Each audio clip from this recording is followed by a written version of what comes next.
오래된 얘기입니다만은 어느 가정에서 그 남매가 다들 품행이 방정하지 못해서 아버지가 오빠와 여동생을 이제 야단치 훈계했습니다.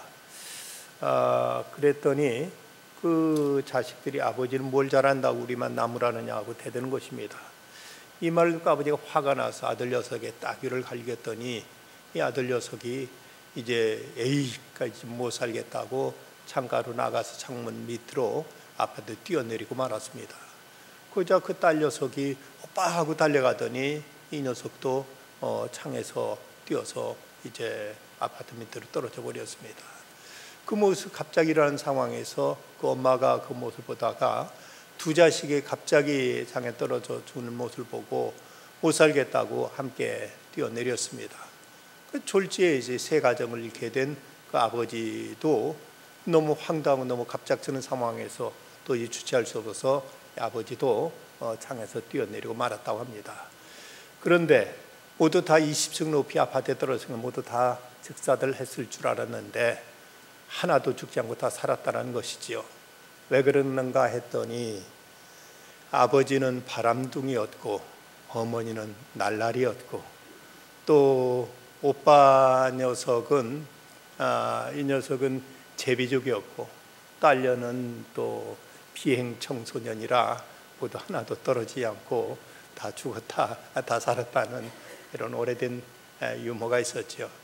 다 콩가루 집안 얘기입니다. 그런데 오늘 성경에 나오는 롯의 가정도 다 이 콩가루 집안 얘기가 본문에 기록되어 있습니다. 오늘 말씀 보면 이 소돔과 고모라 지역에 유황불이 비처럼 내렸다고 말씀되고 있습니다.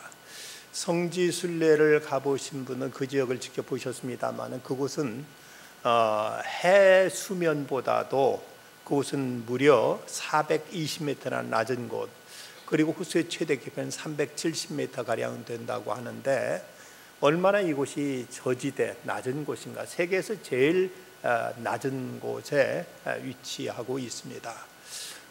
그런데 이곳에 이전에는 소할 땅, 그리고 그곳이 땅이 기름짓고 좋은 땅이었는데 어떻게 이런 일이 일어났을까? 어떤 사람은 어떻게 하늘에 유황불이 다 내리느냐? 비가 내리고 우박이 내렸다면 그건 다 이제 믿을 수 있지만 하늘에서 이런 유황불이 내렸다는 사실에 대해서 어떻게 이것이 과학적으로 이제 설명할 수 있고 이것이 어떻게 가능하냐고 이렇게 여기에 대해서 이해할 수 없다고 이제 믿을 수 없다는 이런 주장을 펼치는 사람이 있습니다. 그런데 류폴트의 창세기 강해에 보면 이런 기록을 하고 있습니다. 성경은 불과 유황으로 소돔과 고모라를 멸하셨는데 불과 유황을 어찌 많이 내리셨는지 비같이 내리셨다고 한다. 이 점에서 성경 기록은 매우 간단하다. 실제로 어떤 일이 있었는지 더욱 자세히 파악하기 위해서 여러 가지 방법을 동원할 수 있지만 성경이 기록한 범위 내에 설명할 수 있어야 된다. 직접적으로 화산 폭발 암시해야 하든가 용암이 발견된 것은 아니지만 엎어서 멸하셨다고 표현이 반드시 지진을 지칭하는 것만이 아니다. 하늘에서 내린 불은 번개일 수도 있다.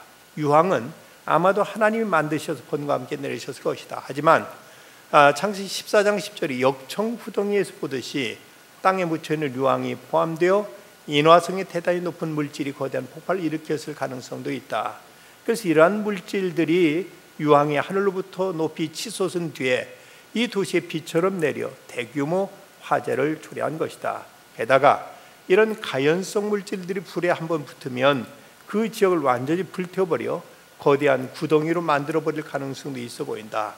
그리고 사해 지역에 있던 물이 불에 타서 사라진 지역으로 흘러들어와 그곳을 채우게 된 것이다.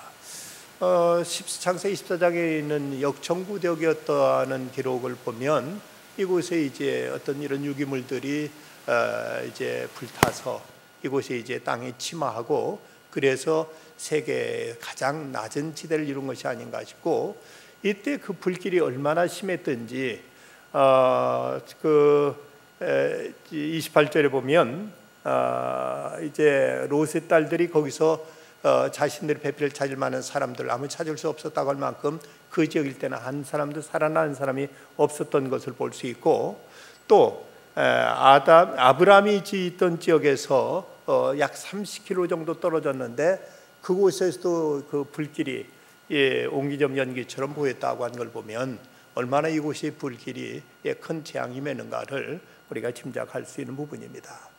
어떻게 이제 이곳에 이런 하나님 무서운 심판과 진노가 임하게 되었을까? 2차 대전 때 일본에 떨어졌던 히로시마와 나가사키에 떨어진 원자폭탄, 그 폭탄에 의해서 약 40만 가량이 죽었다고 합니다만은, 그래도 이런 핵폭탄이 터져서도 그 도시 형태는 그대로 남았고 그 도시는 또 다시 재건되었습니다. 그런데 이 소돔 지역은 완전히 이곳은 이제 사라져버렸고, 그리고 이곳이 세계 가장 낮은 지역으로 이제 침하돼서 그곳에 사해 바다를 이루고 있는 걸 보면 이곳의 심판은 어쩌면 원자폭탄에 의한 심판보다 더 무서운 심판이 아니었는가 하고 이렇게 생각할 수가 있습니다. 그러면은 왜 이런 죄악이, 이런 무서운 심판이 내렸는가? 이건 바로 롯과 그 가족들조차도 이제 그 심판에 그곳을 구원하지 못할 정도로 모두가 한결같이 다 죄악에 물들어 있었던 것을 볼 수가 있습니다. 그 가운데 롯의 경우를 먼저 보면 그는 하나님께서 이미 경고하셨는데도 하나님 말씀에 대한 경각심이 없었습니다. 오늘 15절 앞에 있는 15절과 16절 말씀 보면 동틀 때 천사가 롯을 재촉하여 이르되 일어나 여기 있는 내 아내와 두 딸을 이끌어내라. 이 성의 죄악 중에 함께 멸망할까 하노라. 그러나 롯이 지체하매 그 사람들이 롯의 손과 그 아내의 손과 두 딸의 손을 잡아 인도하여 성 밖에 두니 여호와께서 그에게 자비를 더하심이었더라. 이제 롯에게 말씀하기를 어서 이곳을 나가라, 이거 다 멸할 것이다 하는 말씀 주어졌는데도 롯은 그곳에서 머뭇거리면서 떠나질 않습니다. 그걸 이제 계속 재촉해도 나가지 않고 계속 이제 지체만 하니까 천사들이 그들 손을 잡아 이끌고 성 밖으로 이제 억지로 끌어내다시피 해서 저들을 이 멸망에서 건진 것을 볼 수가 있습니다. 그렇다면 왜 롯이 도대체 무슨 미련이 있어서 거기에서 그게 바로 이제 벗어나지 않았을까? 거기에 대해서 우리가 그 단서를 우리가 1절에서 우리는 찾아볼 수 있는데 1절 말씀에 보면 그가 저녁 때 그 두 천사가 소돔에 이르니 마침 롯이 소돔 성문에 앉아 있다가 그들을 보고 일어나 영접하고 땅에 엎드려 절했다고 기록하고 있습니다.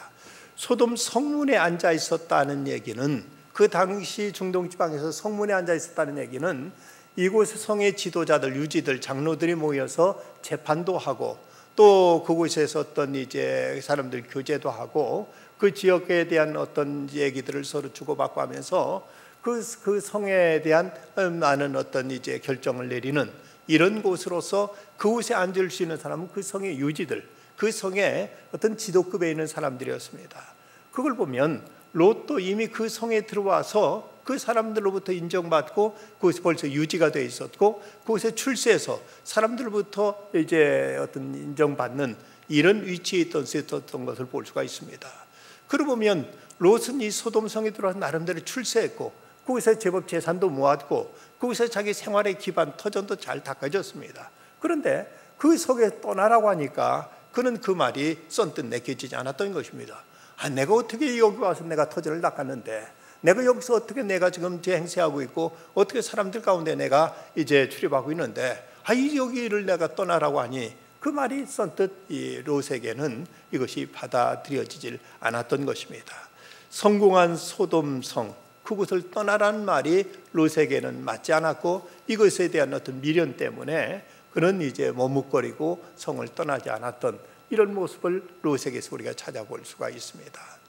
때로 우리는 이제 보다 더 큰 것을 위해서는 작은 것을, 보다 우리에게 귀한 것을 위해서는 우리는 그보다 못한 것을 버릴 줄 아는 이런 결단과 이런 어떤 이제 우리에게 있어서 다짐이 우리에게 필요한 것입니다.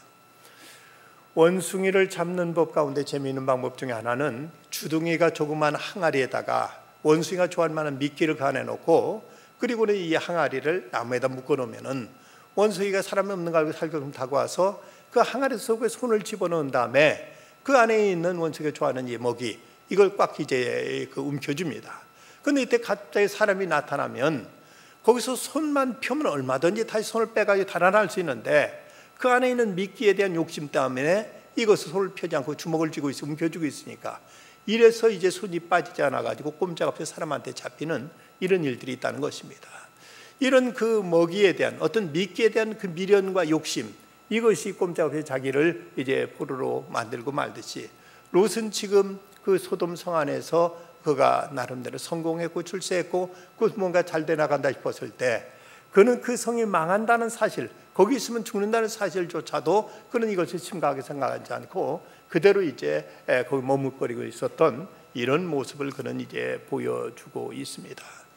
우리에게 있어서 이제 보다 귀한 것을 위해서 다른 것을 포기해야 될 때가 있습니다. 하나를 얻기 위해서 모든 것을 버려야 될 경우도 있습니다. 사람이 결혼해서 한 여자를 아내로 맡기 위해서는 다른 여자들의 모든 유혹도 물리쳐야 되고 한 남편의 아내가 되기 위해서는 모든 남자들의 유혹도 이것을 거부할 수 있어야 되는 것입니다. 천국을 얻기 위해서는 우리가 세상 것을 초계처럼 여길 줄 아는 이런 결단도 필요합니다. 그래서 예수님은 마태복음 18장 그 8절 그 9절에서 이런 극단적인 말씀도 하셨습니다. 만일 내 손이나 내 발이 너를 범죄하게 하거든 찍어내버리라. 장애인이나 다리 저는 자로 영생에 들어가는 것이 두 손과 두 발을 가지고 영원한 불에 던져지는 것보다 나으니라. 만일 내 눈이 너를 범죄하게 하거든 빼어내버리라. 한 눈으로 영생에 들어가는 것이 두 눈을 가지고 지옥불에 던져지는 것보다 나으니라. 여기서 롯은 미련 때문에 그 성에 대한 있는 자기의 지위며 그곳에 성공한 어떤 이제 세속적인 이런 욕망, 야심 이것 때문에 빨리 나가라고 제청하는데도 불구하고 머뭇거리고 계속 그곳에서 이제 미련을 가지고 지체하고 있었던 것입니다. 그는 또한 죄악과 타협하는 이런 우를 범하기도 합니다. 여기 나름대로는 그 두 천사를 보호하겠다, 자기 온 손님을 보호하겠다는 이유긴 합니다만은 그 성에 있는 사람들이 와서 두 사람을 범하겠다고 하니까 그때 한 말이 내게 남자를 가까이 하지 아니한 두 딸이 노라 청하건대 내가 그들을 너에게 이끌어내리니 너희들이 좋은 대로 그들에게 행하고 이 사람들은 내 집에 들어왔은즉 이 사람들은 아무 일도 저지르지 말라. 딴에는 그 두 자기 집에 온 손님을 보호하겠다는 그 명목까지 좋지만 이 문제를 해결하기 위해서 결혼하지 않은 두 딸을 그들에게 내놓겠다는 것은 이것은 전혀 이 도리에 맞지 않고 이건 문제를 해결할 수 있는 근본적인 해결책이 되지 못하는 것입니다. 옛날 우리 속담에 아랫돌 빼서 윗돌 괜다는 말이 있듯이 어떤 일이 급할 때 임승은 방편으로 이렇게 저렇게 문제를 해결해 보려고 하지만 근본적인 그 문제를 해결하지 않으면 이 문제는 계속 문제는 거듭될 수밖에 없습니다. 어떤 사람이 급히 달려오면서 택시를 잡아가지고는 빨리 좀 달아나달라고 저 뒤에 나 쫓아오는 사람이 있다고 그 택시기사가 오겹결에 막 달리면서 보니까 뒤에서 웬 택시가 쫓아오는 듯 했습니다.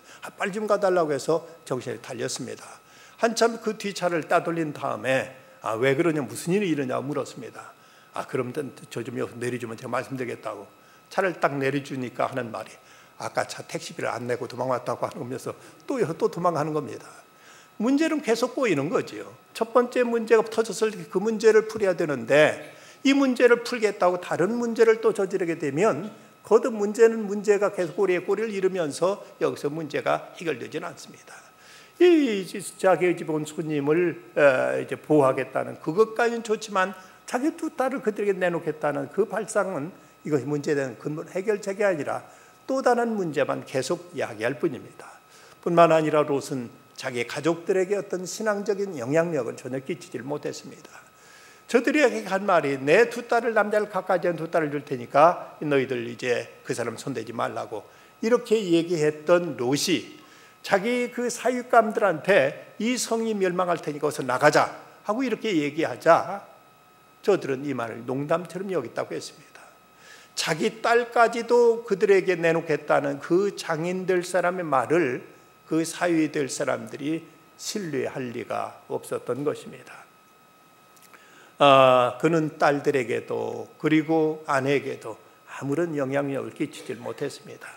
적어도 그가 믿음의 가장으로서 자기의 가정을 이제 신앙의 반석 위에 세우고 그리고 가정을 믿음으로 이끌어낼 입장에서 스스로 그는 온전히 확고한 믿음을 갖지 못하다 보니까 그는 누구에게도, 가족들에게도 주변 사람들에게도 아무런 영향을 끼치지 못하고 이런 이제 혼란과 이런 위기 속에서 어떤 문제 해결 절차지 못하고 우왕좌왕하고 그러면서 온 가족이 이런 범죄와 타락의 길로 빠져들어가게 되는 이런 이제 길에 있어서 속수무책으로 그는 일의 방관자가 되고 말았던 것입니다.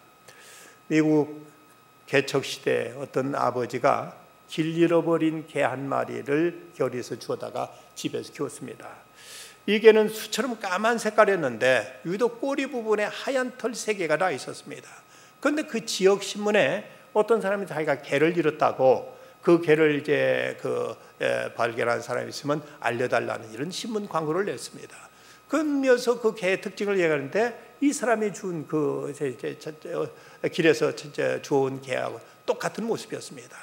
그저 그 개를 돌려주지 않기 위해서 두 아들과 함께 그 꼬리에 나 있는 하얀 털 3개를 다 뽑아버렸습니다. 얼마 있다 그 집에 남모른 개가 있다는 소식을 듣고 이제 그 개의 주인이 와서 그 개를 훑어봤는데 다른 것은 다 똑같았지만 뒤에 있는 그 꼬리에 털이 없는 걸 보고 그냥 돌아가 버리고 말았습니다. 그래서 그 개는 그 사람 차지가 되었는데 나중에 그는 이런 말을 하고 말았습니다. 나는 내가 갖고 싶었던 개는 계속 가질 수 있었지만 내 2 아들은 잃고 말았다. 그만 자식들 앞에서 정직하지 못했고 이렇게 속이고 거짓된 모습을 보였을 때 이로 인해서 개는 얻었지만 그러나 2 아들은 이런 아버지의 어떤 부지에 정직하지 못한 모습을 보고 그들은 이제 범죄와 타락의 길로 갈았고 이로 인해서 그 자식은 영영 잃게 되고 마는 이런 불행을 초래하고 말았던 것입니다. 바로 이 점에 있어서 롯이 이제 문제가 있었다면 롯의 아내에게 있어서 문제는 무엇인가? 17절 말씀 보면 그 사람들이 그들을 밖으로 이끌어낸 후에 이르되 도망하여 생명을 보존하라. 돌아보거나 들에 머물지 말고 산으로 도망하여 멸망을 면하라고 엄히 이렇게 명했습니다. 그런데도 26절에 보면 롯의 아내는 뒤를 돌아보았으므로 소금 기둥이 되었더라고 이렇게 기록되어 있습니다. 여기서 예수님도 이 사실을 다시 상기하시면서 경고하신 말씀이 누가복음에 나오고 있습니다. 17장 28절로 31절 말씀 보면 또 롯 때와 같으니 사람들이 먹고 마시고 사고 팔고 심고 집을 짓더니 롯이 소돔에서 나가던 날에 하늘부터 불과 유황이 비오듯 하여 그들을 멸망시켰느니라. 인자가 나타나는 날에도 이러하리라. 그리고 이어서 32절 말씀에 보면 롯의 철을 기억하라고 이렇게 예수님이 경고의 말씀을 주십니다. 어떤 사람은 난센스 퀴즈로 그런 얘기를 합니다. 다른 사람의 아내를 깊이 생각하면 되느냐 안 되느냐. 물론 당연히 안 된다고 해야 되지요. 그런데 성경에도 그러라고 하지 않았느냐. 롯의 철을 생각하라. 롯의 아내를 기억하라 하고 하지 않았느냐 하면서 이렇게 이제 이 본문 가지고 난센스 퀴즈를 이제 낸 사람이 있습니다만은 이 롯의 아내의 그 잘못, 롯의 아내의 실패, 롯의 아내의 그 멸망 이것을 예수님께서도 그걸 기억하라고 말씀하고 있습니다. 여기서 롯의 아내의 죄는 어떤 이제 음란한 죄나 아니면 도적질이나 어떤 이제 그 다른 부도덕한 죄가 아니라 그건 재물에 대한 탐심이었습니다. 16절 말씀 보면 그러나 롯이 지체함에 그 사람들이 롯의 손과 그 아내의 손과 2 딸의 손을 잡아 인도하여 성 밖에 두니 여호와가 그에게 자비를 더하심이었더라고 해서 롯의 아내 손을 잡아 끌고 이 성 밖으로 이제 끌어낸 것입니다. 이제 그 성에서 벗어나게 되는데 그런데 이제 엄히 명하기를 결코 뒤를 돌아보지 말라고 일렀으면 그럼 정신 똑바로 차리고 뒤돌아보지 말아야 될 텐데 그런데 롯의 아내는 그만 뒤를 돌아보다가 그 자리에 소금 기둥이 되고 말았습니다. 지금 그 상황은 잘 사느냐 못 사느냐 부자가 되느냐 가난해지느냐 하는 정도가 아니라 사느냐 죽느냐 하는 생사기로의 입장입니다. 성이 불타서 모두 다 이제 죽게 되는 이런 입장에도 그는 그 성에 빠져나오면 천사가 그렇게 신신당부했는데도 불구하고 그곳에 두고는 자기 집 세간, 폐물 등등 자기가 그동안 모았던 재산에 대한 미련, 이 때문에 그는 그토록 돌아보지 말라는 경고에도 불구하고 뒤를 돌아봄으로 인해서 그녀는 그만 그 자리에 소금 기둥이 되어버리고 말았던 것입니다. 롯의 아내는 어쩌면 자신도 모르게 뒤를 돌아보았던 것 같습니다. 의도적이기보다는 너무나 거기에 대한 어떤 그 탐심이 컸기에, 거기에 대한 욕심과 거기에 대한 미련이 너무 컸기에 자기도 모르게 뒤를 돌아보는 순간 그는 그 자리에서 소금 기둥으로 그 자리에 굳어져 버리고 말았습니다. 무엇을 바라보느냐에서 그 사람의 운명은 결정되어집니다. 스데반은 돌에 맞아 죽는 순간에도 그는 눈으로 하늘을 바라보면서 이제 주님이 자리에서 일어나셔서 영접해 주는 그 영광스러운 모습을 보고 아버지여 저들의 죄를 용서해 주시옵소서, 저들에게 돌리지 마옵소서 하고 하나님께 경배하면서 주님의 품에 안길 수 있었는데, 여기서 이제 롯의 처는 지금 그런 불행한, 그런 끔찍한 순간에서 거기서 빠져나오는 그때도 그만 뒤를 돌아보지 말라는 경고의 말을 무시하고 뒤를 바라보다가 이로 인해서 그는 이제 거기에서 소금 기둥으로 이제 굳어져 버리고 말았습니다. 잉글랜드 군인 가운데 무신론자였던 알렌이라는 무신론자가 있었습니다. 그는 어디서나 늘 반기독교적 언행을 일삼았는데 어느 날 그의 딸이 병승 중에서 이제 신음하면서 죽어가게 됩니다. 그때 이제 아버지를 불러서 아버지한테 이렇게 물었습니다. 아버지, 저는 이제 곧 죽을 것입니다. 그런데 어머니는 그리스도를 믿고 천국도 있다고 하셨지만 아버지는 그런 일이 없다고 비웃어 쓰셨습니다. 저는 지금 죽기 전에 마지막 결정을 해야 되는데 어느 쪽을 제가 믿으면 좋겠습니까? 엄마가 말한 그리스도를 믿어야 될까요? 아니면 무신론이 옳은가요? 딸의 이 질문 앞에 이 무신론자는 큰 충격을 받고 흐느껴 울면서 말했습니다. 딸아, 내 말을 믿지 말고 엄마의 말을 따르거라. 임종의 그 모습을 보면서 이 알렌이라는 사람 비로소 천국을 바라보는 눈이 뜨이게 된 것입니다. 여러분, 과연 자녀들에게 뭐라고 말하는 것이 자녀를 위한 것이고 이것이 자기의 양심 깊은 곳으로부터 우러나는 진실이라고 여러분 이제 고백하실 수가 있겠습니까? 여기서 이제 롯의 처는 그는 그 마지막 순간에도 물질에 대한, 재물에 대한 미련을 버리지 못해서 그 이제 멸망의 순간에도 그는 그곳에서 벗어나지 못하고 소금 기둥이 되어버리고 말았습니다. 어떤 사람은 그런 이제 질문을 하지요.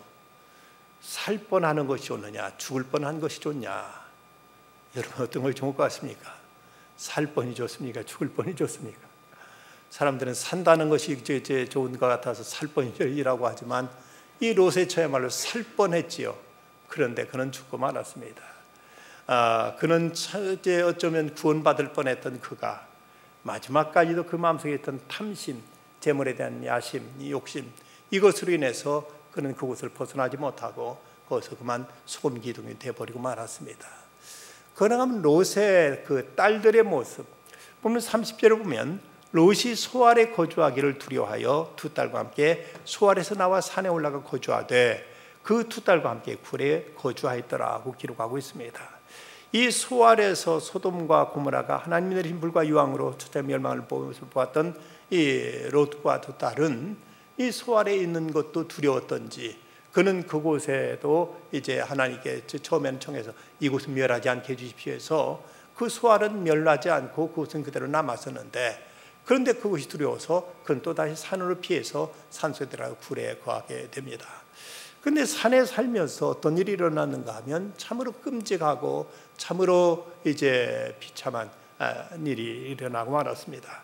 31절과 2절 말씀 보면 큰딸이 작은딸에게 이르되 우리 아버지는 늙으셨고 온 세상에 도리를 따라 우리의 배필될 사람이 이 땅에는 없으니 우리가 우리 아버지에게 술을 마시게 하고 동침하여 우리 아버지로 말미암아 후손을 이어가자 말합니다.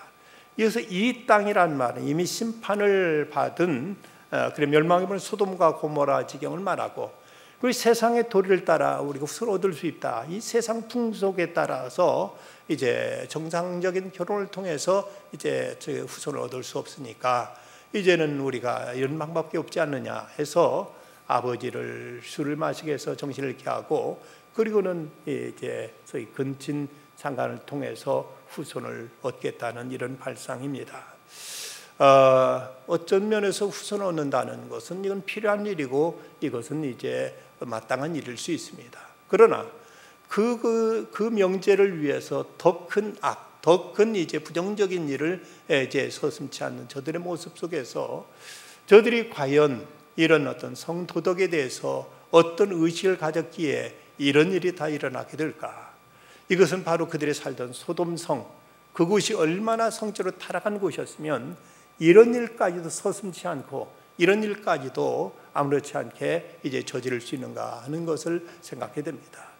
옛날 맹자의 어머니는 아들을 바로 교육시키기 위해서 3번을 이제 이사를 다녔다고 합니다만은 이제 롯은 그저 편하고 돈 벌기 좋은 곳, 살기 좋은 곳 이곳을 찾아서 소돔성에 갔다가 거기서 설사 돈은 벌었고 출세는 했지만 이렇게 부도덕하고 타락한 곳에 살면서 자식들이 어떻게 되는지, 자식들이 얼마나 타락하고 얼마나 저들이 이제 불결해지는지 전혀 여기에 대해서는 고려하지 않았고 생각지 않았던 이 일로 인해서 이제 두 딸은 이런 엄청난 일까지도 서슴지하고 저지르게 되고 있는 것입니다. 어쩌면 이것은 아버지가 두 손님을 살리겠다고 두 딸을 내놓겠다고 한 것에 대한 보복의 심리일지도 모릅니다.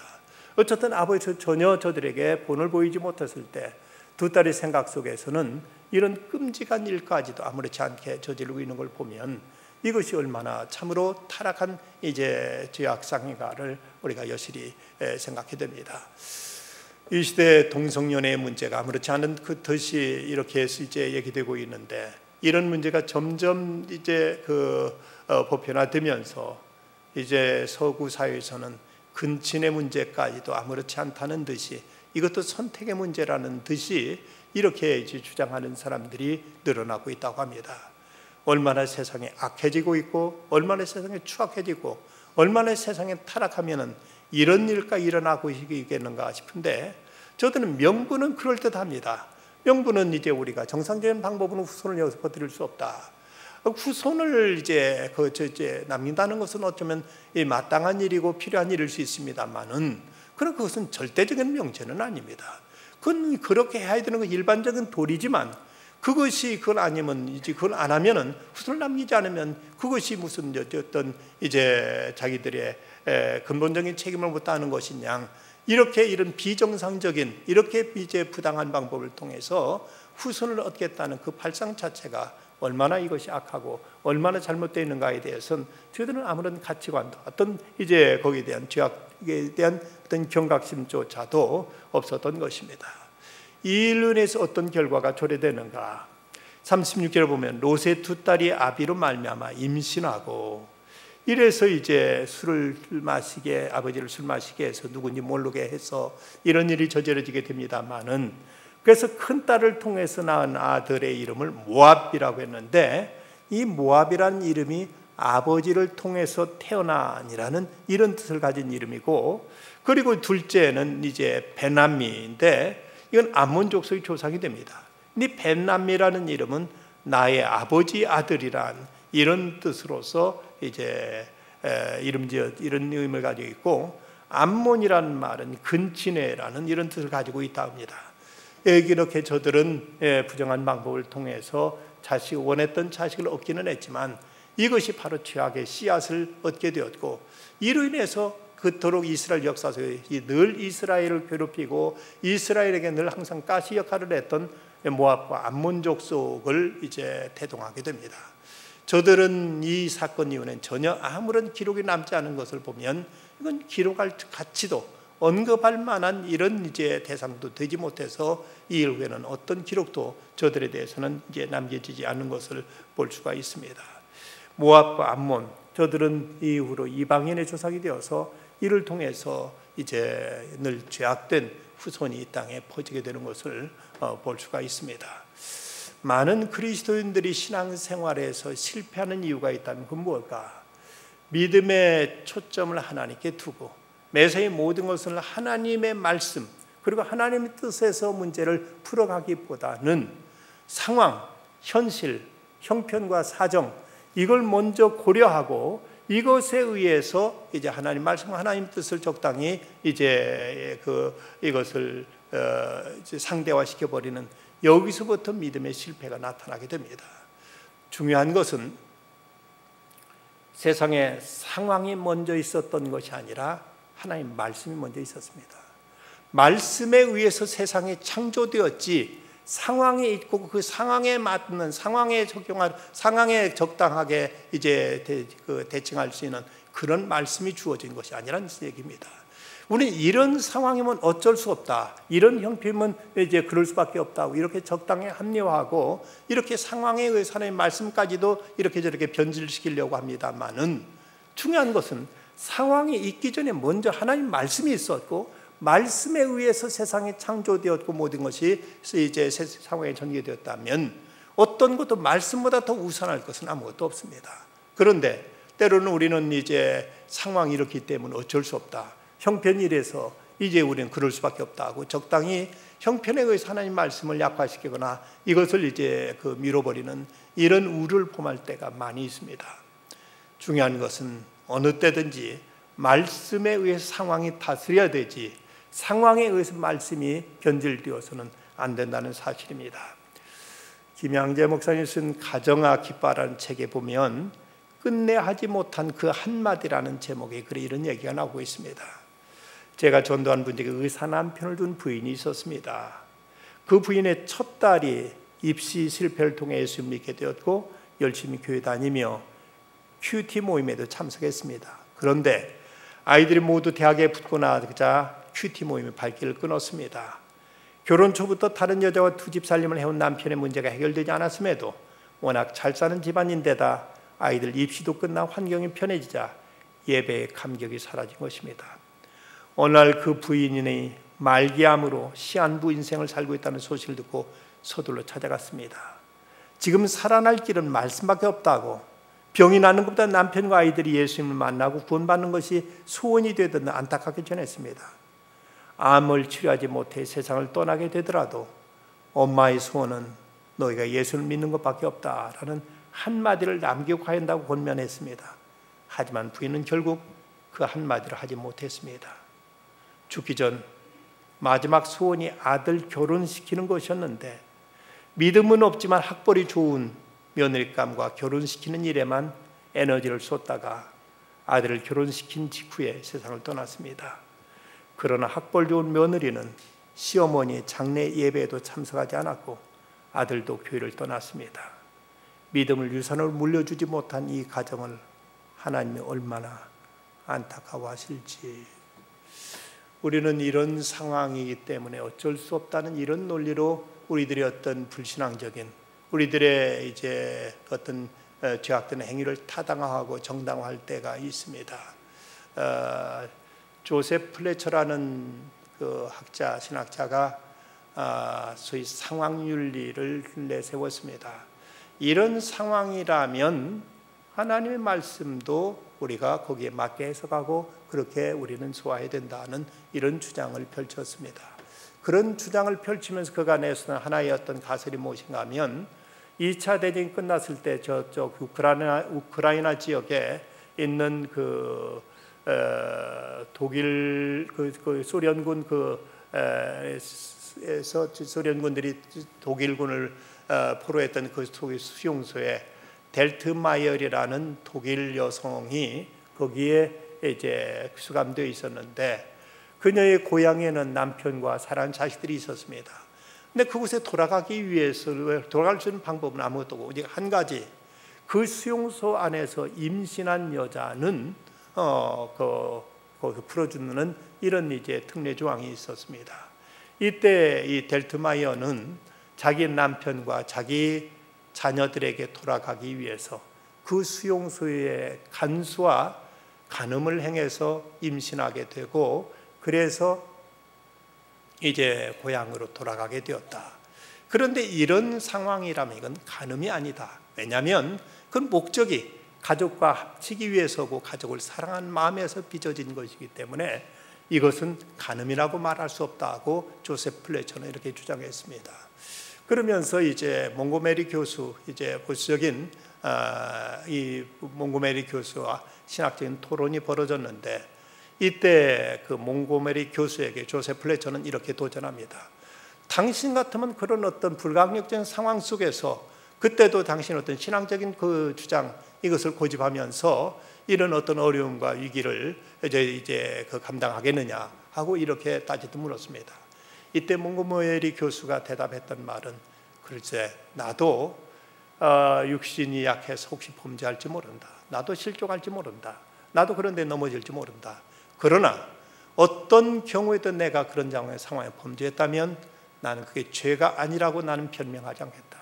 십자가 앞에 하나님 앞에 내 죄를 회개하고 내 잘못을 빌고 하나님의 용서를 빌고 하나님의 도우심 앞에서 십자가의 보혈을 의지할 것이지, 이런 상황이니까 괜찮다, 저런 상황이니까 어떻다 하고 결코 내 자신을 합리화하거나 이걸 가지고 내 자신을 변호하지 않겠다 하고 이렇게 주장했습니다. 여러분, 우리는 어쩔 수 없는 상황이기 때문에 괜찮다고 말합니다만은, 사람은 어쩔 수 없지만 하나님은 어찌하실 수 있으시기에 우리가 하나님 믿는 것 아닙니까? 그런 상황에서도 우리 하나님을 믿고 의지하고 하나님만을 신뢰하는 이런 신앙을 우리 자신을 굳게 지킬 때, 이런 죄의 유혹과 여러 가지 위기와 시험 속에서 이겨낼 수 있는 것이지, 이런 상황이니까, 이런 형편이니까 이건 괜찮다고 우리가 이 죄악을 합리화하고 하나님의 부지죄 아니라고 하는 것을 우리가 괜찮다고 얘기한다면, 하나님 말씀은 과연 우리에게 어떤 의미가 있느냐 하는 것입니다. 초대교회에서 삼위일체론, 또 그리스도의 신성 등 이런 신학적인 문제 가지고 격렬한 논쟁이 있었고, 거기서 아리우스 같은 사람은 그리스도의 신성을 부정하면서 또 삼위일체에 대해서도 이것을 그런 이제 잘못된 교리라고 이런 것을 이제 매도했습니다. 그는 얼마나 말을 잘했더니 그가 한번 얘기하면 그 사실이 아닌 것도 모든 사람이 거기에 빠져들 정도로 대단한 달변가였고, 그는 사람들의 인기를 한 몸에 끄는 사람이었습니다. 여기에 반대하던 아타나시우스라는 이제 교부가 있었는데, 그는 성서의 기초에서, 성경 말씀의 기초에서 그리스도는 하나님이시다, 그리고 이제 삼위로 계시는 분이다 하고 이렇게 주장했는데, 이때 로마 황제인 데오도시우스 황제가 아타나시우스를 불러가지고 그렇게 말합니다. 안 된다. 세상 모든 사람들이 다 아리우스의 말에 지금 휩쓸리고 있다. 그러면서 온 세상이 그대를 거스르고 있다고 이렇게 말합니다. 이때 아타나시우스가 이때 이런 유명한 말을 합니다. 세상이 저를 반대합니까? 그렇다면 제가 세상을 반대하겠습니다. 세상이 저를 거스른다면 제가 세상을 거스르겠습니다 하고 단호하게 말하고, 그는 끝까지 싸워서 기독교에서 가장 근본적인 신학의 바른 신학을 이제 그 기둥을 세웠고, 아리우스파를 물리치고 바른 그 교리로 이제 기독교의 어떤 전통과 기독교의 신학의 중심을 바로 세웠던 것입니다. 세상 사람들이 이렇기 때문에, 다른 사람들이 뭐라고 하기 때문에 우리가 쉽게 휩쓸리고 여기에 부안회동해서 글로 우리가 끌려간다면, 과연 우리에게 믿음의 문제는 무엇이냐 하는 것입니다. 지금 오늘 본문에 나오는 이 롯의 가정의 문제는 불신자의 가정의 문제가 아닙니다. 나름대로 믿는 사람의 가정의 문제입니다. 믿는다고는 하지만 신앙에 확고한 어떤 기준이 없고 신앙에 확고한 이제 가치가 없기에 그들은 이제 믿는 듯 했지만, 이런저런 문제야, 물질 문제 앞에, 세상의 출세 앞에서, 그리고 이 세상의 어떤 욕망 앞에서 쉽게 신앙의 원리를 내려놓고 세상 것을 따르다가 저들은 이렇게 비참한 불행한 지경에 빠지고 말았습니다. 오늘 우리들에게 과연 우리들은 어떠할 것인가? 이 시대의 어떤 불신적인 풍조는 그야말로 물밀처럼 이제 밀려들어오고 있는 이런 시대 속에서도 우리 믿음의 선배들은 목숨을 내걸고 신앙을 지켰고, 어떤 것과도 이 믿음 문제만은 타협할 수 없고 이것만은 포기할 수 없다는 그 일사각오의 정신으로 믿음을 견지했기에 이 전련 기독교 역사를 유지해 올 수 있었습니다.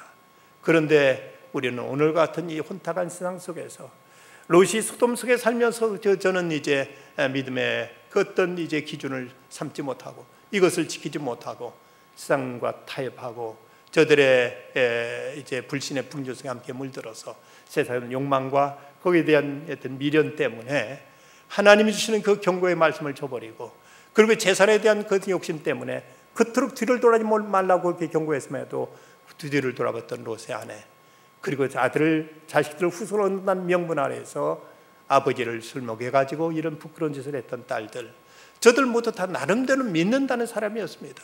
그럼에도 신앙이 저들에게 우선이 되지 못했을 때 이처럼 엄청난, 이처럼 비참하고 부끄러운 이런 일이라고 말했다면, 오늘 시대에 우리에게 무엇보다도 중요한 건 바로 우리들의 모든 삶의 가장 최고의 원리와 원칙이 무엇이냐는 바로 이 문제입니다.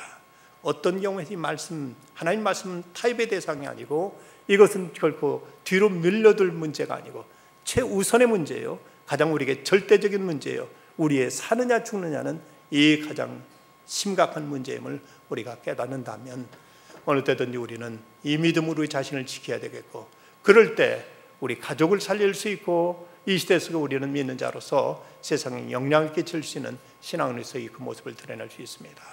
참으로 이 시대도 점점 세속화되어 가고 있고 절대 가치가 무엇인지조차도 흔들리고 있는 이런 시대 속에도 하나님 말씀만이 우리에게 최고의 기준이고 이것만이 우리에게 절대 명제고 이것만이 우리에게 최고의 가치임을 고백하고 늘 어느 때든 말씀 중심, 항상 우리가 믿음 중심으로 행하고 실천하고 결단하는 가운데 이를 통해 내 자신, 우리 가족, 그리고 이 시대에 그리스도의 나라를 세상에 바로 지키고 세우고 드러내고 증거하면서 어떤 위협과 어떤 시험 앞에서도 담대히 믿음을 고백하고 실천할 수 있는 우리들의 신앙이 되어야 되겠습니다.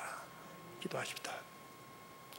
거룩하신 아버지 하나님, 그토록 번영했던 도시가 비참하게 그렇게 불구더기 속에서 이제는 세상 어느 곳보다 가장 낮은 곳으로, 그리고 죽음의 바다로 바뀌어져 버린 그 사연 속에서 하나님이며 롯의 가정이, 그들마저도 저들은 가족조차도 이제 살리지 못하고 함께 멸망당하고 말았던 비참한 이제 기록을 저희 대하게 됩니다.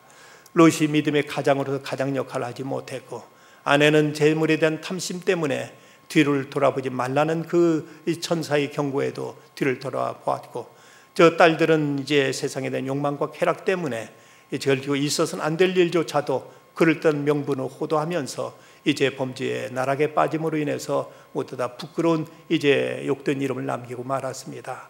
오늘 이 시대도 참으로 바로 믿음을 지킨다는 건 얼마나 어렵고 힘든 일인 줄 저희들이 잘 알면서 이럴 때 더더욱 하나님 말씀 중심으로 믿음을 최우선시할 수 있는 저희들이 신앙이 되게 하여 주시옵소서. 먼저 그 나라와 그 의를 구하라. 그러면 이 모든 걸 더하시라 말씀하셨사오니 항상 우선적으로 하나님 말씀을, 하나님 나라를, 하나님의 영광과 하나님의 뜻을 먼저 선택하고 이를 따르고 이를 지켜주고 진행하는 중에 이 모든 걸 더해주시고 이 모든 걸 지켜주시고 모든 것을 책임져 주시는 하나님의 은총 가운데 살아가는 저희들 다 되게 하여 주시옵소서. 예수 그리스도의 이름으로 간절히 기도드리옵나이다. 아멘.